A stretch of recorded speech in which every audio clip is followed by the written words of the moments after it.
हुआ है शहर, ले आए खाद बीज। हाँ भाई, लेके तो आया हूँ, पर क्या कहूँ, महंगाई इतनी हो गई है कि समझ में नहीं आता है कि खेती करे कैसे। फसल भी अच्छी नहीं होती है, ये दवाइयाँ नहीं डालूँ तो। कर्जा करके लाओ, कैसे भी लाओ, लाना तो पड़ेगा ही। और ये दवाई की दुकान का कर्जा तो ख़त्म होने का नाम नहीं लेता। लाना तो मुझे भी है, पर सब कुछ इतना महंगा है। कहाँ से लाऊं, किससे खरीदूं, किसके पास सही दामों में मिलेगा और क्वालिटी उत्पाद भी मिलेगा या नहीं। अपनी फसलों की सही दवाओं के लिए दूर दूर तक शहरों में जाना और दवाओं को लाना पड़ता है। फसलों के लिए दवाएं सही है या नहीं, ये जानकारी भी नहीं होती। फसलों की कटाई पर सही दाम मिलेंगे या नहीं, इन तमाम मुश्किलों से दूर होने के लिए आइए खेती बाड़ी केंद्र। खेती बाड़ी केंद्र एक ऑनलाइन सेवा केंद्र है जिससे आप अपने मोबाइल के द्वारा जुड़ सकते हैं, जहां आपको अपनी खेती के लिए सही प्रकार की दवाएं मिलेंगी, वो भी होलसेल मूल्य पर। वो सभी दवाएं सीधा निर्माता से लेकर आप तक पहुंचाते हैं, यानी कि बीच में होने वाले सारे खर्च की बचत आपकी जेब में। साथ ही साथ दवाओं को लाने और ले जाने की झंझट से भी छुटकारा। अपनी मुश्किलों को दूर करने के लिए आप खेती बाड़ी केंद्र पर एक मिस कॉल करें। खेती बाड़ी केंद्र का किसान मित्र आपसे तुरंत संपर्क करेगा और आपको सभी जरूरी जानकारी देगा। खेती बाड़ी केंद्र की फ्रेंचाइजी लेकर खेती बाड़ी मित्र बनिए और किसानों की सेवा कर देश की तरक्की में भागीदार बने। आज ही संपर्क करें नीचे दिए गए नंबर पर और खेती बाड़ी केंद्र से जुड़े। ये है खेती बाड़ी केंद्र ऐप। अच्छा, किसानों की सरदारी, उन्नत खेती बाड़ी। खेती बाड़ी केंद्र, देश के अन्नदाता की दुकान।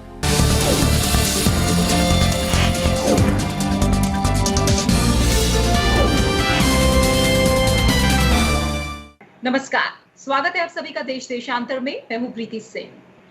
पूरे देश में कोरोना की दूसरी लहर का प्रकोप तेजी से बढ़ रहा है।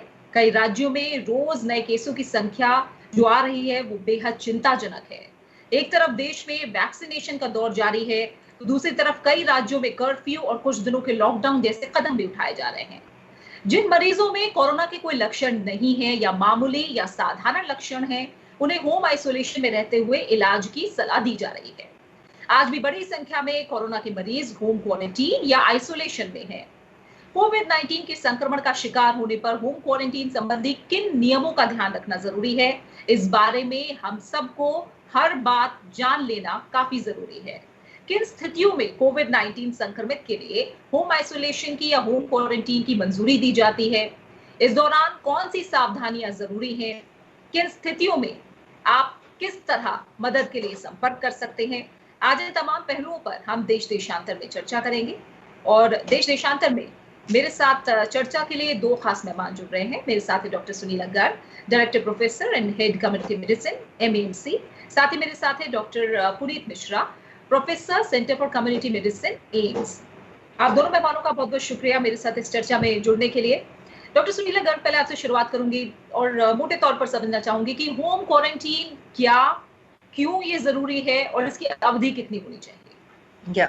होम क्वारंटाइन उसको कहते हैं कि जबकि किसी का भी हम सेपरेशन करते हैं इक्वल टू किसके बराबर incubation period of the disease, यानी कि उसमें उस दौरान में मरीज में लक्षण आते हैं, यानी कि नॉर्मल लक्षण को आने में कितना समय लगेगा। वो किसी के वो जो है एक इंडिविजुअल किसी के संपर्क में आए जो कि इन्फेक्टेड है, चाहे वो डायरेक्ट संपर्क था चाहे वो इनडायरेक्ट था, तो बेसिकली हम उस संपर्क की बात करते हैं और 2 हफ्ते का पीरियड हम मांगते हैं जिसको कि हम क्वारंटाइन कहते हैं। और क्वारंटाइन और आइसोलेशन में ये फर्क है। आइसोलेशन में वो ऑलरेडी इन्फेक्टेड है तो हम उसको होम आइसोलेशन या तब कहते हैं। होम क्वारंटाइन का मतलब है separation of a person equivalent to incubation period. Incubation period का मतलब है उस पीरियड में अगर उसको कोविड-19 के अगर कोई लक्षण आने हैं तो 2 हफ्ते के अंतर्गत में वो आ जाएंगे करके, तो इसीलिए हम उसको आइसोलेट या उसको क्वारंटाइन करके रखते हैं। जैसे कि कोई ट्रैवलर है, वो किसी के संपर्क में आया और उसको हमें अलग करना है कि हमें ये नहीं पता कि इन्फेक्ट होगा कि नहीं होगा, तो इसको हम लगभग 2 हफ्ते तक करते हैं। या कोई हमारा कुलीग है ऑफिस में या कोई घर में कोई फैमिली मेंबर है जो कि पॉजिटिव हो गया, तो हमें क्वारंटीन करना पड़ेगा जिसको भी जो उसके संपर्क में आए, तो हम 2 हफ्ते के लिए क्वारंटीन करते हैं। आइसोलेशन का मतलब ऑलरेडी इन्फेक्टेड है परंतु क्वारंटीन का मतलब अभी वो इन्फेक्टेड नहीं है, परंतु 2 हफ्ते हम उसको वॉच करेंगे। ठीक है। और डॉक्टर मिश्रा, इसमें आप क्या जोड़ेंगे? डॉक्टर गर्ग ने हमें बताया कि आइसोलेशन और क्वारंटीन दोनों में क्या अंतर है। आइसोलेशन उनके लिए जो ऑलरेडी इन्फेक्टेड है, और क्वारंटीन उनके लिए किसी इन्फेक्टेड के वो अगर संपर्क में आए हैं तो एक तरह से खुद को वो अलग रखे हैं। 2 हफ्ते का समय जिस तरह से उन्होंने बताया, इसके अलावा और ऐसी कौन सी बातें हैं जो हम आइसोलेशन और क्वारंटीन हम दोनों को साथ लेकर चल रहे हैं, इसमें कौन सी ऐसी सावधानियां हैं जो बरतना काफी जरूरी है? देखिए, डॉक्टर गर्ग ने बहुत अच्छे से आपको बताया है कि क्वारंटाइन और आइसोलेशन में क्या डिफरेंस है। तो जैसा कि उन्होंने बताया कि क्वारंटाइन में हम किसको रखते हैं और आइसोलेशन ये है कि अगर आपके पास आज के परिप्रेक्ष्य में अगर हम बात करते हैं, क्योंकि कोविड के परिप्रेक्ष्य में आप बात कर रहे हैं, तो कोविड के परिप्रेक्ष्य में अगर कोई आदमी कोविड पॉजिटिव आ जाता है, भले ही उसको कोई सिम्टम है या नहीं है, अगर वो पॉजिटिव आ जाता है तो उसको हम एक अलग कमरे में रख रहे हैं, अलग जगह रख रहे हैं, वो आइसोलेशन हुआ। अब क्या हुआ, अगर कोई व्यक्ति ऐसा है जो ऐसे किसी व्यक्ति के संपर्क में आया है या ऐसी संभावना है कि उसको कोविड की बीमारी हो सकती है लेकिन अभी नहीं है, तो उसको जो एक्सपोजर जिसको हुआ है उस व्यक्ति को अगर हम कहते हैं कि जब तक उसका इंक्यूबेशन पीरियड है, नॉर्मल जो भी है, उस तब तक के लिए अगर हमें आपको अलग रखेंगे और देखेंगे आप में सिम्टम्स आ रहे हैं या नहीं आ रहे हैं, टेस्टिंग करानी है, जो भी क्राइटेरिया है उस हिसाब से। तो जो मेन चीज है कि क्वारंटाइन वाले लोग अभी हेल्दी है, उनमें कोई सिम्टम या बीमारी नहीं आई है, लेकिन हम उनको उतना वक्त देना चाहते हैं, क्योंकि जैसे आज अगर मैं किसी से एक्सपोज हो जाऊंगा तो मुझे आज कोविड की बीमारी नहीं हो जाएगी, वो मुझे 2 दिन भी लग सकते हैं और मुझे 7 दिन भी लग सकते हैं। तो यूजली हम 14 दिन इसलिए बताते हैं कि जो यूजुअल टाइम है वो 2 से 7 दिन का है, लेकिन ये 14 दिन तक हो सकता है। तो इसलिए हमने बोला कि 14 दिन तक आप क्वारंटाइन कीजिए, सो दैट कि अगर वो पॉजिटिव होता है तो बाकी लोगों को बीमारी ना फैला सके। तो ये तो क्वारंटाइन वाले की बात हो गई। अब जो लोग आइसोलेटेड हैं वो कौन लोग हैं? वो लोग वो हैं जो कोविड पॉजिटिव हो चुके हैं। तो जो एसिम्टोमेटिक है, बहुत अच्छी बात है, अगर कोविड पॉजिटिव है, एसिम्टोमेटिक है, लेकिन उनको एक तो दूसरों से अपनों को अलग रखना है। उनका जो टॉयलेट है वो अलग होना चाहिए, उनका कमरा अलग होना चाहिए अगर आप घर के अंदर आइसोलेशन में है तो।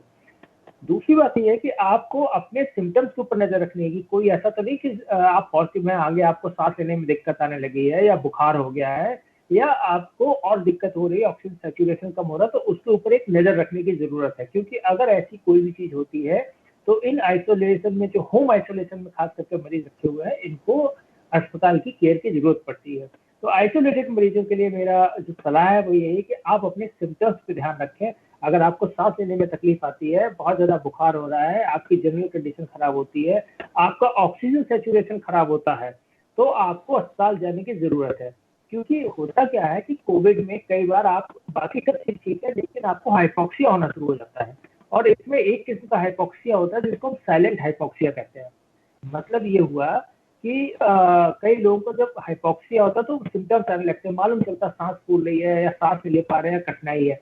लेकिन इसमें कई बार ऐसा देखा गया है कि लोगों का ऑक्सीजन लेवल काफी कम हो जाता है और उनको सिम्टम्स नहीं आते हैं। तो वो स्थिति खतरनाक है, क्योंकि मालूम नहीं चलता तो आदमी मर भी सकता है उसमें। तभी हम कहते हैं कि ऑक्सीजन का सैचुरेशन ध्यान से देखिए। अगर आपका सैचुरेशन 92 से नीचे जा रहा है आज के परिप्रेक्ष्य में, तो तुरंत ही आपको अस्पताल से संपर्क करने की जरूरत है।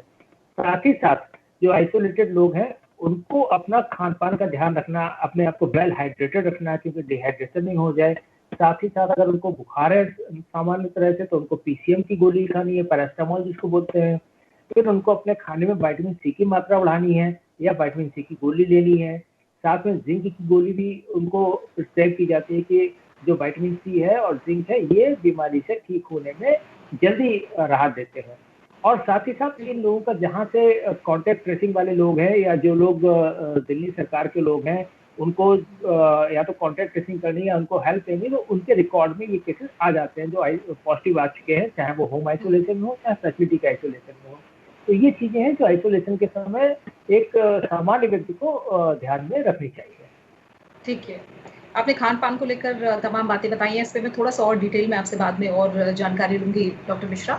डॉक्टर गर्ग, कुछ और मोटी बातें मैं और क्लियर करना चाहूंगी, क्योंकि आप लोगों ने बताया कि अगर मान लीजिए कोई इन्फेक्टेड पर्सन के संपर्क में आया है तो उसे क्वारंटीन रहना है, या फिर जो संक्रमित हो चुका है उसे आइसोलेशन में रहना है, यानी एक तरह से उन्हें अपने आप को अलग रखना है। जी जब मान लीजिए जो पूरे परिवार में लोग रहते हैं, परिवार में 5 सदस्य हैं या उससे ज्यादा सदस्य हैं, तो क्या ये एक बड़ी चुनौती है? क्या बातें हैं जो बाकी परिवार वालों को भी ध्यान में रखनी है? या मान लीजिए अगर क्योंकि आजकल बहुत सारे लोगों के सामने ये समस्या है कि उस तरह से नहीं है कि आप एक कमरा अलग दे सकें या एक टॉयलेट अलग हो, तो कैसे ज्यादा से ज्यादा बचाव किया जा सकता है? देखिए, ये आज के परिप्रेक्ष्य में जैसे कि डॉक्टर अभी पुनीत ने भी बताया कि बेसिकली सिचुएशन वेरी करती है। आज की तारीख में हम कल के अगर आंकड़े देखें तो हम 3,15,000 थे और मैं देख रही थी 10 मार्च को करीबन हम लोग 10,939 लोग थे। तो अलग अलग लोग जो हैं अलग अलग हमारे क्षेत्रों से आते हैं। कोई शहरी इलाकों से आते हैं, कोई ग्रामीण इलाकों से आते हैं, कोई छोटे कमरे वाले घरों से आते हैं, कोई बड़े कमरे वाले घरों से आते हैं। तो ऐसा कोई ज़रूरी नहीं कि हर एक घर में हर एक के लिए एक अलग कमरा हो। डेफिनेटली है कि हम ये मान के चलते हैं कि ऑन एन एवरेज 1 से 2 कमरा, और बहुत कम लोग होंगे जो कि आजकल ये ज़रूर देखा गया थोड़ा सा चेंज कि ये बीमारी जो अभी लेटेस्ट आ रही है वो थोड़ी काफ़ी वेल टू डू लोगों में आ रही है एज़ कम्पेयर टू जो पहले फेज़ में था। तो ये जब हम कमरों की बात करते हैं, एक तो नंबर 1 ये है कि जितना भी बड़ा आपका कमरा है या घर है वो पूरा वेल वेंटिलेटेड होना चाहिए, नंबर 1 उसका, यानी कि आसपास क्रॉस वेंटिलेशन बहुत ज़रूरी है। नंबर 2 ये है कि जो एक कोविड पॉजिटिव मरीज है यानी कि जो आइसोलेशन में है उसके संपर्क में बहुत मिनिमम, यानी कि जो उसकी देखभाल कर रहा है केवल वही उनके संपर्क में आए। और जैसे कि डॉक्टर पुनीत ने बताया कि उस कमरे में अलग टॉयलेट होना चाहिए, परंतु अब मैंने ये भी काफ़ी लोगों से इंटरेक्ट किया और अब हम क्योंकि होम आइसोलेशन की तरफ ज़्यादा ध्यान दे रहे हैं तो ये भी पॉसिबल नहीं है कि आपको कोविड केयर सेंटर वगैरह में भी जगह मिल जाए। तो ये ज़रूरी है कि अगर आपके पास में टॉयलेट भी अगर कोई और लोग शेयर कर रहे हैं तो बहुत प्रॉपरली उस टॉयलेट को डिसइंफेक्ट करना, यानी कि जब वो टॉयलेट फ्लश हो रहा है तो और आपका वेस्टर्न टॉयलेट है तो उसका आप फ्लैप ऊपर कर दीजिए, यानी कि उसको ढक दीजिए ताकि आपके जो एरोसॉल्स वगैरह हैं वो ना आए, और टॉयलेट में रेगुलरली डिसइंफेक्शन करते रहेंगे। और जो मरीज है इस दौरान हम ये मान के चलते हैं कि जो उस टाइम में घर में रह रहा है वो कंपैरेटिवली उसको कम लक्षण है, यानी कि वो हेल्दी है। तभी हेल्दी मतलब कहने का मतलब है तो डिजीज, परंतु उसको ज़रूरी नहीं कि उसका ऑक्सीजन लेवल और उसका लो नहीं है, वो अपने आप को मैनेज कर पा रहा है, ठीक से खाना खा पा रहा है, परंतु वो कोविड पॉजिटिव है। उसको बाकी लक्षण हो सकते हैं जैसे कि बॉडी एक है, पेन है, उसको स्वेलिंग में थोड़ी डिफिकल्टी, और आजकल थोड़े अनयूजुअल सिम्टम्स भी आने लगे हैं जैसे कि हाई ग्रेड फीवर है, पेन इन एब्डोमेन है, लूज मोशंस हैं। ये सारे थोड़े हमारे डिफरेंट सिम्टम्स भी आजकल हो रहे हैं जो कि पहले हम इतना नहीं देखते थे। पहले हम केवल 3 या 4 सिम्टम्स पे यानी कि लक्षण पे ध्यान देते थे, जिसमें कि फीवर, कफ, सोर थ्रोट, बॉडी एक, तो हम कहते थे कि आप तुरंत अपनी जांच करवाइए। परंतु अब केवल अगर लूज मोशंस भी हैं तो भी हम कहते हैं कि आप अपनी जांच करवाइए, क्योंकि कोविड आजकल विभिन्न तरीकों से आ रहा है। तो ये अब जैसे कि मैंने बताया कि घर में जो है उसको एकदम जो आइसोलेशन में है उसको अपनी पूरी फैमिली से अलग कर लेना है, और हमने ये देखना है कि घर में जो है वो अलग कमरे में रहेगा। अगर 2 कमरे वो हैं, अगर एक ही कमरे में 5-6 तो ये संभव नहीं है। तो ज़रूरी है कि हम उसको कोविड केयर सेंटर या आसपास में कोई जगह है, रूम है, क्योंकि अब पिछले कुछ दिनों में मैं डॉक्टर पुनीत से भी कहना चाहूँगी कि इतने फ़ोन्स आए जितने ज़िंदगी में नहीं आए होंगे कि कहाँ हम रहें, कहाँ जाएं। हम यहाँ से दूर नहीं जाना चाहते क्योंकि हमारी फैमिलीज़ जो हैं हम उसको नहीं छोड़ पा रहे हैं। तो ये बगल में नेबरहुड में कई लोगों ने इंतज़ाम किया अलग कमरे का। तो इस तरह से बेसिकली बहुत सारे चैलेंजेस अब आ गए हैं करके, तो उन्हीं चैलेंजेस के अनुसार हमें चलना पड़ेगा। जी डॉक्टर मिश्रा, मैं आपसे थोड़ा और समझना चाहूंगी कि जब हम होम क्वारंटीन या होम आइसोलेशन की बात करें, क्योंकि आजकल लोगों में पैनिक बहुत ज़्यादा है, जिसकी भी रिपोर्ट अगर पॉजिटिव आ रही है या फिर अगर कोई किसी कोविड पॉजिटिव के संपर्क में आ रहा है तो वो पैनिक बहुत ज़्यादा कर रहा है। इस समय घबराहट बहुत ज़्यादा हो रही है लोगों में, और लोगों को शायद ये विश्वास उतना नहीं हो रहा है कि वो होम आइसोलेशन या होम क्वारंटीन रहकर भी अपनी देखभाल अच्छी तरह से कर सकते हैं। तो ऐसे लोगों को आप इस समय क्या मैसेज देंगे? सबसे पहले तो मैं ये कहना चाहूँगा कि जो लोग हैं इस चीज़ को इस प्रकार से देखें कि अगर बीमारी हो भी गई है तो 90% से ज़्यादा लोग हैं जो ठीक होके घर आ जाएंगे। सिर्फ एक से लेकर 2% लोग हैं जिनमें मृत्यु होगी, और बाकी के कुछ लोग हैं जिनको शायद थोड़ी सीवियर या मॉडरेट डिजीज होगी और कुछ दिन के लिए उनको अस्पताल में रहना पड़ सकता है। बाकी जो हमारे करीब 90% के आसपास लोग हैं वो या तो घर में ठीक हो जाएंगे या माइनर केयर, बहुत विदाउट ऑक्सीजन वाली जो केयर है उसके साथ भी वो ठीक हो जाएंगे। तो आप इसको एक सकारात्मक रूप से देखिए कि हम सिर्फ ये तो देख रहे हैं कि 1 से 2% मौत हो रही है, हमारा दिमाग उस समय की फोकस है या सीवियर चीज़ों की फोकस है। जो चीज़ 90% लोगों के साथ होने वाली है हम उसके ऊपर फोकस करें। तो सबसे बड़ी चीज़ है कि एक तो ये डेथ वारंट नहीं है। अगर कोविड हो गया तो आप ये समझिए जैसे और बीमारियां हैं उस प्रकार से एक बीमारी है, चूंकि नई आई हुई है और इसको नई बीमारी होने की वजह से इसका जो इलाज है या इसका जो टीका है उसमें कुछ समय लगा, और जिसकी वजह से लोगों में तरह तरह की चीजें आई हैं और बीमारी थोड़ी सी सीवियर हुई है कुछ लोगों में। तो ये अगर दूसरा एग्जाम्पल अगर मैं दूँ, बहुत सारी बीमारियां आती है, वायरल फीवर हर साल होते हैं, बहुत सारे वायरल फीवर होते रहते हैं, ये भी एक तरीके से। तो क्या हमें उससे घबराने की जरूरत है? ठीक है, आता है, कुछ लोगों को सीवियर होता है, कुछ लोगों को अस्पताल में भर्ती करना पड़ता है, लेकिन अधिकतर लोग ठीक होकर चले जाते हैं। तो अगर वो इसको इस प्रकार से देखेंगे कि ये एक ऐसी बीमारी है और ठीक होकर अपने घर चले जाएंगे, तो मुझे लगता है कि वो उनको ज्यादा हेल्प करेगा। और साथ ही साथ मीडिया को मैं ये कहना चाहूंगा कि बहुत सारे मीडिया चैनल सिर्फ नकारात्मक खबरें दिखा रहे हैं। मुझे लगता है थोड़ा सा मीडिया को ये चीज भी दिखानी चाहिए ताकि जनता को मालूम चले कि कितने सारे लोग ठीक होकर घर जा रहे हैं, कितने सारे लोगों को दवाई भी मिल रही है। ये न्यूज आएगी कि इस अस्पताल में सिलेंडर खत्म होने वाला है, लेकिन आप ये बताइए मेजोरिटी ऑफ अस्पताल में सबको सब दवाइयाँ मिल रही हैं, सब चीजें सुविधाएं मिल रही हैं। तो उस प्रकार से अगर हम दिखाएंगे तो शायद पैनिक जो है वो थोड़ा सा लोगों का कम हो पाएगा। लोगों का सोच का नजरिया बदलना पड़ेगा कि आपको 90% से ज्यादा आसार है कि आप बिल्कुल ठीक होकर बहुत जल्दी घर आने वाले हैं। तो अगर मुझे प्रोबेबिलिटी समझाई जाएगी तो मैं तो उसे चुनूंगा जो प्रोबेबिलिटी ज्यादा है जिस चीज की। तो ये चीज है। बाकी सकारात्मक खबरें देखिए, सकारात्मक जीवन सोच रखिए, और उसके साथ ही आप इससे पैनिक से छुटकारा जो है पा सकते हैं। बिल्कुल, क्योंकि सिर्फ भारत ही नहीं पूरी दुनिया इस महामारी से जूझ रही है। कहीं ना कहीं डॉक्टर गर्ग, लोगों के मन में एक सवाल ये भी उठता है या कहीं आशंका ये है कि पहली लहर और ये जो अब दूसरी लहर है इसमें अंतर बहुत ज्यादा है। लोग ये मान रहे हैं कि जो दूसरी लहर है वो संक्रामक ज्यादा है और इसलिए घातक भी बहुत ज्यादा है। इसलिए हो सकता है होम क्वारंटीन या होम आइसोलेशन में रहकर, जैसे अभी उन्होंने कहा सकारात्मक रही है, डॉक्टर मिश्रा ने अभी हमें बताया, वो सकारात्मकता लोगों के मन में नहीं आ रही है दूसरी लहर को लेकर। तो आप थोड़ा सा हमें बताइए पहली लहर दूसरी लहर से किस तरह अलग है और किस तरह से क्वारंटीन और आइसोलेशन घर पर ही बहुत सामान्य तरीके से अपनी देखभाल करके अपने लक्षणों पर ध्यान रखकर ठीक हुआ जा सकता है। इतनी तेजी से हम बढ़ रहे हैं तो लोगों के मन में उतना ही डर भी आ रहा है कि इतने लोग हो गए, पता नहीं क्या हो जाएगा करके। तो यहाँ पे बहुत जरूरी है कि हम ये जानकारी जरूर दें कि इस टाइम में डिजीज अधिक मात्रा में तो जरूर है, परंतु ये जल्दी से जल्दी ठीक हो जाएगा अगर आप अपनी देखभाल करेंगे, आप प्रिकॉशंस बरतेंगे, यानी कि कोविड अप्रोप्रिएट बिहेवियर का पालन करेंगे, घर में रहते हुए भी आप मास्क पहनेंगे, आप सैनिटाइजेशन करेंगे, और आप बेसिकली जो आपको अगर जो भी केयर या ट्रीटमेंट लेना है उसको आप लेंगे। जैसे कि इसमें मैं ये भी कहूँगी ट्रीटमेंट का तो बहुत ज़्यादा रोल है नहीं अगर आप होम की बात करते हैं, एक्सेप्ट मल्टीविटामिन, जिंक वगैरह जो कि कहते हैं, परंतु मैं as a public health person ये कहती हूँ कि आप बैलेंस डाइट लें, आप डिफरेंट कलर्स के फ्रूट्स, वेजिटेबल्स, जो भी आपकी आर्थिक स्थिति के अनुसार आप हैं उसका सेवन कीजिए। साथ ही साथ अपने माइंड को थोड़ा सा आप बिल्कुल ऐसे रखिए कि जैसे बोलते हैं आपकी खुशी की स्टेट हो माइंड में। ऑफ कोर्स इतने सारे आप इलनेसेस आसपास देख रहे हैं तो खुशी की लहर एकदम से नहीं फैल जाती चारों तरफ, कहीं ना कहीं मन में सोच रहता है कि मैं ठीक रहूं या मेरा परिवार, और सबसे पहले इंसान अपने विषय में और अपने परिवार के विषय में सोचता है।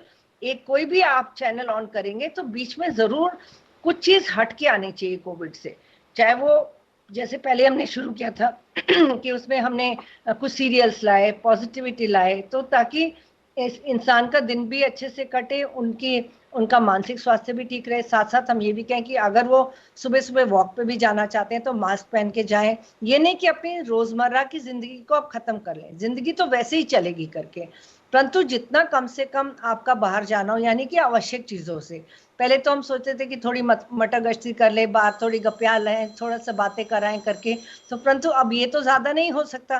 परंतु आपकी रोज़मर्रा की जो ज़िंदगी है, यानी कि आप पहले मॉर्निंग वॉक के लिए जा रहे थे, उसके बाद में आके अपना नाश्ता करते हैं, उसके बाद में आपका जो भी आपकी दिनचर्या है, उसको बड़े पॉज़िटिव तरीके से बिताएँ। और मुझे ये भी है कि घर में जो एल्डरलीज़ हैं, इस समय काफ़ी उनका बहुत योगदान रहता है, तो उनको निग्लेक्ट ना करें। तो हम पॉजिटिव चीज़ें बहुत सारे अपने जो घर में बड़े बुजुर्ग हैं उनसे सीख सकते हैं, ताकि वो हम लोग एक तो उससे माइंड भी डाइवर्ट होता है और अपनी संस्कृति के बारे में भी जानने का बहुत अच्छा अवसर मिलता है। तो ये भी मैं ज़रूर कहना चाहूँगी कि पूरी तरीके से एक होलिस्टिक अप्रोच होनी चाहिए। और परंतु जो अगर आपने आज का टाइम ये भी है, मैं ये भी ज़रूर कहना चाहूँगी कि काफ़ी लोग ऐसे हैं जो कि होम बेस्ड केयर पे भी हैं, क्योंकि अस्पताल में बेड नहीं मिल रहे। होम बेस्ड केयर काफ़ी ज़्यादा मात्रा में लोग इस्तेमाल कर रहे हैं। बड़े बड़े सेक्टर्स जो हैं, कॉर्पोरेट सेक्टर्स, वो प्रोफेशनल होम बेस्ड केयर के साथ भी आए हैं। तो मैं ये भी कहूँगी कि होम बेस्ड केयर के साथ में ये भी है कि फिर कोई और भी आपके घर में आएगा करके, यानी कि वो मरीज की देखभाल करने के लिए, तो उनसे भी कोऑपरेशन बहुत ज़रूरी है करके। और ये हम ज़रूर उनको पूरी से पूरी सुविधा प्रदान करें, ताकि वो आपके मरीज की अच्छे से देखभाल कर सके। अगर उसको, और कई अब तो ये भी फैसिलिटी होगी कि घर में होम बेस्ड केयर के अंतर्गत ऑक्सीजन और इवन वेंटिलेटर का भी सुविधा उपलब्ध है। तो ये होम बेस्ड, क्योंकि अस्पताल में बेड्स बहुत लिमिटेड है, मिल नहीं रहे हैं, जहाँ भी फ़ोन करो चाहे वो ऑक्सीजन रिलेटेड बेड है, वेंटिलेटर बेड है। तो ये बहुत ज़रूरी है कि positive framework of mind, balance diet, yoga, meditation, walking, आपका एक नियमित दिनचर्या जो कि चल रही थी वो आप करते रहें करके, और जो वर्क फ्रॉम होम करते हैं वो करते रहें। और जैसे हम डॉक्टर्स लोग हैं, हमें तो जाना ही पड़ता है करके, तो बेसिकली ये मान के चलें कि हमारा कर्तव्य हमें निभाना है, तो ये करना ही पड़ेगा। बिल्कुल। और डॉक्टर मिश्रा, जब लक्षणों की आप बात कर रहे थे, तब आपने एक बात कही थी कि हो सकता है लक्षण ना दिखे लेकिन आपका ऑक्सीजन लेवल कम हो रहा हो। तो मैं थोड़ा और समझना चाहूंगी कि जो लोग होम क्वारंटीन या होम आइसोलेशन में हैं, वो किन सिम्टम्स पर ध्यान रखें, कब घबराने वाली बात बिल्कुल नहीं है, क्योंकि इसमें बुखार आना, सर्दी, खांसी और बहुत सारे लक्षण हैं जो अब नए भी दिख रहे हैं, वो किन को आप सामान्य लक्षण मानेंगे और कौन से ऐसे लक्षण हैं जब डॉक्टर से सलाह लेना जरूरी है? देखिए, सबसे पहले हमें ये समझना होगा कि इसके सामान्य लक्षण क्या हैं। जैसे कि आपने अभी चर्चा की, तो उसमें ये कि आदमी को बुखार आ सकता है, खांसी है, गले में दर्द है, मस्कुलर पेन है, वीकनेस है, ये सारी चीज़ें व्यक्ति में हो सकती हैं और ये शुरुआती सिम्टम हो सकते हैं। इसके अलावा अन्य सिम्टम है, चाहे पेट दर्द हो या कई लोगों को पेट खराब होना, ये सिम्टम्स भी हो सकते हैं। इसके अलावा कुछ अन्य सिम्टम्स भी आते हैं। लेकिन जब मैं आपसे साइलेंट हाइपोक्सिया की बात कर रहा था, पहले मैं उसे समझाऊंगा और उसके बाद बाकी चीज़ में आऊँगा। होता क्या है कि कई सारी बीमारियों में हाइपोक्सिया होता है। हाइपोक्सिया का मतलब है जब आपके शरीर में ऑक्सीजन की खून में सफिशिएंट मात्रा नहीं है। और हमें मालूम है शरीर के हर अंग को ऑक्सीजन चाहिए, हर समय ऑक्सीजन चाहिए। अगर ऑक्सीजन नहीं मिलेगी तो उससे मृत्यु हो जाती है। अभी क्या है इसमें, यूजली जब आपको हाइपोक्सिया होता है तो आपको सांस मालूम चलता है, सांस फूलती है, सांस लेने में दिक्कत है, वो सारी चीजें आनी शुरू हो जाती हैं, सिम्टम्स आते हैं।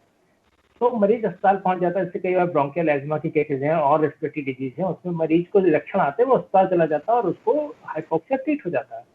यहाँ क्या हुआ देखा गया है, कोरोना में लोगों का ऑक्सीजन का स्तर 90, 80 भी आ गया, 70 तक भी आ गया, कई लोगों का 60 तक आ गया और उनको मालूम नहीं चलता है कि उनका ऑक्सीजन का कोई लेवल कम आ रहा, क्योंकि उनको सिम्टम नहीं आए।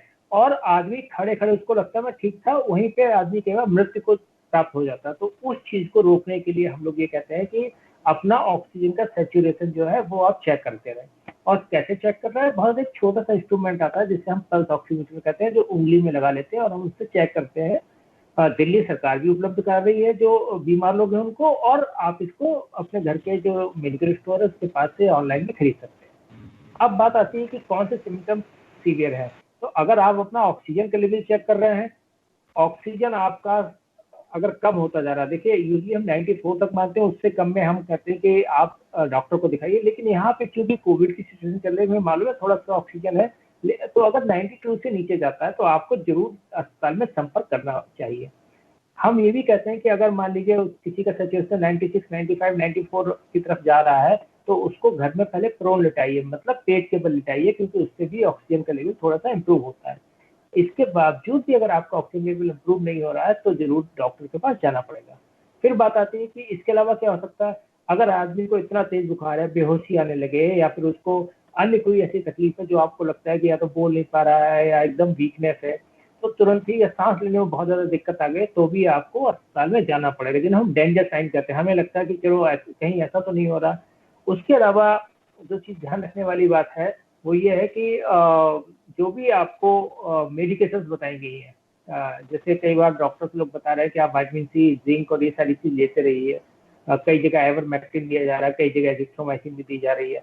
ठीक है, तो वो दवाइयाँ आप रेगुलरली जैसे भी आपके चिकित्सक ने बताया है वो आप घर पे रहते समय लेते रहें। अपने सिम्टम्स के ऊपर ध्यान रखें और पैनिक नहीं हो। मैडम जैसे अभी डॉक्टर गर्ग बता रही थी, रेमडेसिविर की बात कर रहे थे, तो कई बार ऐसे लोगों को सुनने में आया है कि रेमडेसिविर पता नहीं मिल जाएगी तो शायद बिल्कुल रामबाण है, जबकि ऐसा नहीं है। बहुत ही छोटा सा एक वर्ग है जिसमें देने में शायद थोड़ा सा फायदा होता है, वो भी इस चीज में कि उनका जो हॉस्पिटल स्टे वो कम हो जाता है। तो ये एक दवाई भी है, जो भी आपको चिकित्सक ने दवाइयाँ बताई हैं उन दवाइयों का ध्यान दें। अगर आप होम आइसोलेशन में हैं, आप रेमडेसिविर या प्लाज्मा के पीछे नहीं जाएं, वो बहुत ही छोटे से वर्ग में उसका शायद फायदा है। कंफर्म अभी पूरा पक्का ये भी नहीं कि उसका कितना फायदा है। और अपना ऑक्सीजन सैचुरेशन सबसे जो इम्पोर्टेंट है वो अपना ऑक्सीजन सैचुरेशन चेक करते रहें। अपना हाइड्रेशन बना के रखें। हाइड्रेशन मतलब शरीर में पानी की कमी होने लगती है, तो आपको जो तरल पदार्थ है वो ज्यादा लेने, चाहे वो शिकंजी हो, छाछ है, नारियल पानी है, फ्रूट जूस है, इस प्रकार की चीजें आपको लेनी है ताकि आपका हाइड्रेशन अच्छा रहे, आपका जो इलेक्ट्रोलाइट्स है वो ठीक ठाक बने रहे। और साथ ही साथ पौष्टिक आहार लेते रहें, क्योंकि आपके बॉडी को कैलोरीज की भी जरूरत है, पोषण की जरूरत है। तो जो पौष्टिक आहार है वो आप लेते रहें। और अपने घर में, जैसे मैडम ने बताया था कि अगर आपके पास अलग से टॉयलेट नहीं है, अलग से, क्योंकि बहुत सारे केसेज आ रहे हैं नहीं जा सकते, तो जो मैक्सिमम प्रिकॉशन है, जितना ज्यादा से ज्यादा आप लोग से दूर रह सकते हैं, एक कोने में डाल दीजिए, पूरा एक साइड में कर दीजिए। बाथरूम अगर एक है तो अगर इन्फेक्टेड व्यक्ति बाथरूम जा रहा तो उसके बाद अच्छी तरीके से जब वो फ्लश हो जाए, साफ हो जाए, उसके कुछ देर के बाद जाए, ताकि जो अगर एरोसॉल वहाँ पे उपस्थित है तो किसी दूसरे व्यक्ति में नहीं जाए। साथ ही साथ हर समय मास्क लगा के रखना है, कोविड अप्रोप्रिएट बिहेवियर का पालन करना है। अगर इन सब के साथ रहेंगे तो आप दूसरों को ट्रांसमिशन का खतरा बहुत कम कर देंगे, ताकि अगर बीमार हैं, घर में हैं, तो बाकी लोगों को जितना बचा सकते हैं। और इस बार के संक्रमण में बात ये है कि बहुत ज्यादा, जैसे मैडम ने बताया था कि पहले एक घर में अगर 10 लोगों में 3 से 4 इफेक्टेड हो रहे हैं तो अब 7 से 8 लोग जो है वो अफेक्ट हो रहे हैं। तो ट्रांसमिशन ज्यादा है, तो आप अगर सारे प्रिकॉशन लेंगे, कोविड अप्रोप्रिएट बिहेवियर इस्तेमाल करेंगे, मास्क लगाएंगे, तो शायद हम उस संक्रमण की दर को थोड़ा कम कर पाएंगे। तो संक्रमण उतनी तेजी से आगे नहीं बढ़ेगा और हमें कंट्रोल करने में सहायता मिलेगी। यानी कि संक्रमण जल्द से जल्द कम हो और हम फिर से सामान्य स्थितियों की ओर लौटे, इसमें बहुत बड़ी भूमिका हम सब की होगी, हर एक व्यक्ति की होगी। और जिस तरह से आप दोनों ने जरूरी सलाह और सुझाव दिए हैं उनका सब लोग ध्यान रखेंगे, उन पर गौर करेंगे और उनका पालन करेंगे और इससे फायदा उठाएंगे, ये उम्मीद हम कर रहे हैं। डॉक्टर गर्ग आपका, डॉक्टर मिश्रा आपका, दोनों मेहमानों का फिलहाल बहुत बहुत शुक्रिया।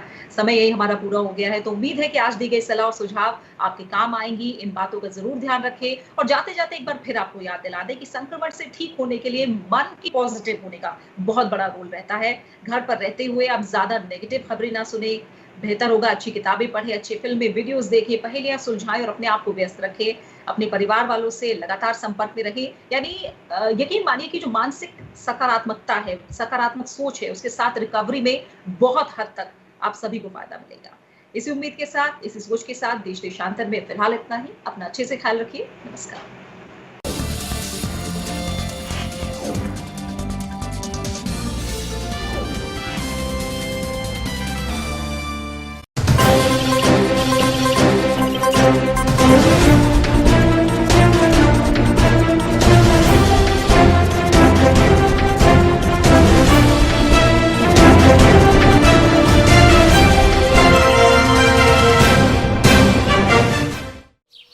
ओ काका, हुआ है शहर, ले आए खाद बीज? हाँ भाई, लेके तो आया हूँ, पर क्या कहूँ, महंगाई इतनी हो गई है कि समझ में नहीं आता है कि खेती करे कैसे। फसल भी अच्छी नहीं होती है, ये दवाइयाँ नहीं डालूँ तो कर्जा करके लाओ, कैसे भी लाओ, लाना तो पड़ेगा ही। और ये दवाई की दुकान का कर्जा तो ख़त्म होने का नाम नहीं लेता। लाना तो मुझे भी है, पर सब कुछ इतना महंगा है, कहाँ से लाऊं, किससे खरीदूं, किसके पास सही दामों में मिलेगा और क्वालिटी उत्पाद भी मिलेगा या नहीं। अपनी फसलों की सही दवाओं के लिए दूर दूर तक शहरों में जाना और दवाओं को लाना पड़ता है। फसलों के लिए दवाएं सही है या नहीं, ये जानकारी भी नहीं होती। फसलों की कटाई पर सही दाम मिलेंगे या नहीं, इन तमाम मुश्किलों से दूर होने के लिए आइए खेती बाड़ी केंद्र। खेती बाड़ी केंद्र एक ऑनलाइन सेवा केंद्र है जिससे आप अपने मोबाइल के द्वारा जुड़ सकते हैं, जहां आपको अपनी खेती के लिए सही प्रकार की दवाएं मिलेंगी, वो भी होलसेल मूल्य पर। वो सभी दवाएं सीधा निर्माता से लेकर आप तक पहुंचाते हैं, यानी कि बीच में होने वाले सारे खर्च की बचत आपकी जेब में। साथ ही साथ दवाओं को लाने और ले जाने की झंझट से भी छुटकारा। अपनी मुश्किलों को दूर करने के लिए आप खेती बाड़ी केंद्र पर एक मिस कॉल करें। खेती बाड़ी केंद्र का किसान मित्र आपसे तुरंत संपर्क करेगा और आपको सभी जरूरी जानकारी देगा। खेती बाड़ी केंद्र की फ्रेंचाइजी लेकर खेती बाड़ी मित्र बनिए और किसानों की सेवा कर देश की तरक्की में भागीदार बने। आज ही संपर्क करें नीचे दिए गए नंबर पर और खेती बाड़ी केंद्र से जुड़े। ये है खेती बाड़ी केंद्र ऐप। अच्छा, किसानों की सरदारी, उन्नत खेती बाड़ी। खेती बाड़ी केंद्र, देश के अन्नदाता की दुकान।